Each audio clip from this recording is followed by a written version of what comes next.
ஆத்ம வணக்கம். சித்தவித்தையின் கர்த்தா ஞானபிதா சுவாமி சிவானந்த பரமஹம்சரின் அருளாசியால் பிரமஸ்ரீ பெருவேம்பா ராமசாமி எழுதிய சித்த சமாஜ வெளியீடான சித்தவித்தை, தன்னை அறிந்து இன்பமுற ஒப்பற்ற ஒரே வழி. உணர்வு நிலைக்கும் உயிர் மூச்சு அல்லது ஜீவசக்திக்கும் இடையே உள்ள தொடர்பு. நமக்குள்ளே இருக்கின்ற உணர்வு நிலையின் காரணமாகத்தான் நம்மால் காணவும் கேட்கவும் அறியவும் முடிகிறது. ஒருவர் இறந்த பின் அப்பிணத்தை உருட்டினாலோ அல்லது தீயில் சுட்டாலோ அது எதையும் அறிவதில்லை. ஏனெனில் அப்பிணத்தில் உயிர் மூச்சு இல்லை. இவ்வாறு நமக்குள் உயிர் மூச்சு இருக்கும் பொழுது மட்டுமே எந்த விஷயத்தை பற்றிய அறிவும் நமக்கு ஏற்படுகிறது.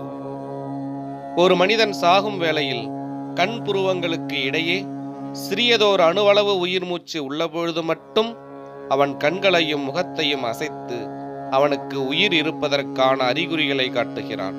ஆனால் உடலின் எந்த பகுதியையும் அவனால் அசைக்க முடியாது. மிஞ்சிய இந்த அணுவளவு உயிர் மூச்சும் இறுதியில் போய்விடும் பொழுது உடலின் எந்த உறுப்புகள் மூலமாகவும் உயிர் வாழ்வதற்கான அறிகுறியை அவனால் எவ்விதத்திலும் காட்ட முடிவதில்லை.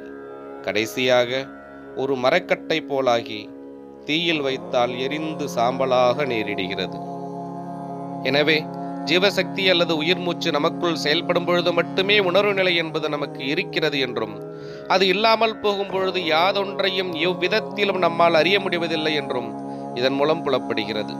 இதிலிருந்து நம்மில் உள்ள உயிர் மூச்சுதான் உண்மையான உணர்வு நிலை என்று நாம் ஒரு முடிவுக்கு வரலாம். சித்தவித்தை தொடரும். ஆத்ம வணக்கம்.